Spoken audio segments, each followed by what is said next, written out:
Ayan, umatras na. Nagda-drive test sila. Henry? Ay, Henry sir? Henry? Ay, dyan. Ano ba rin? Sige sila. Ayan. Hey, bye-bye! Saan ka papunta?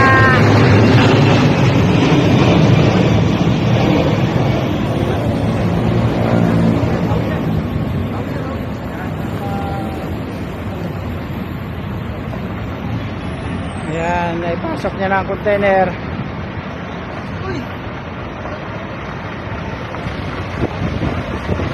Ayan na, 7.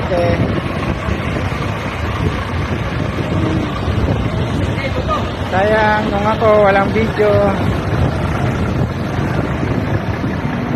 Ayan na. Pasok. Okay. Pasado na. Ayan, pasado na. Kasama mo? Hindi. Dalawa pa lang kami nakapasa sa kasama ko eh. Well ba? Bagsak kong dalawa eh. Pero nag-drive na rin. Oo, sa probinsya. Ah, probinsya mo ba? Ay, Bicol ako. Ikaw? Magta-try ka doon. Ay, Oo, wala nang masama. hindi naman ako driver trailer eh. Kung makapasa, di ba? Maganda, kaso. Training lang ako, kaso lang. Isang araw lang yung training. Oh, Jesus. Maganda nga yan eh. Hindi sa ito.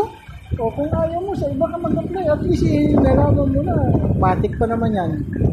Kaya hindi ko alam kung paano na Basta, ano, teka lang. Andito sa baba eh.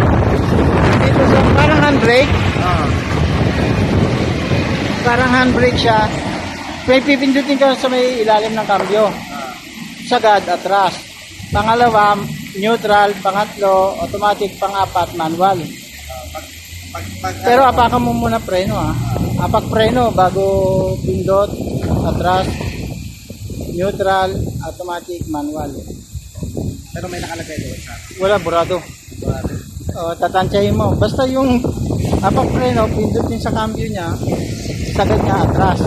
Pag ginano mo, pangalawa, neutral na yun. Pangatlo, manual. Ay, automatic. Pangapat, manual. Yung sagad din sa taas.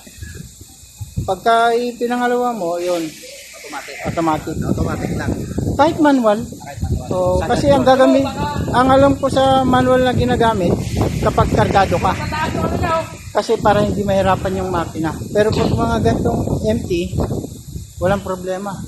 Maganda-gandang gamitin yung automatic. Kasi siya na bahala mag primera, segunda, tercera, kwarta. Hindi lang magtatanong kasi mahirap po magtatanong. Oo. Ang maxi nasa ibabaw ng dashboard. Oo, nasa ibabaw. Ang bunot, pataas, maxi. Bunot pa baba, release. Oo. Sobra. Hindi, baka makuha sa safety pa. Sobra pa yan.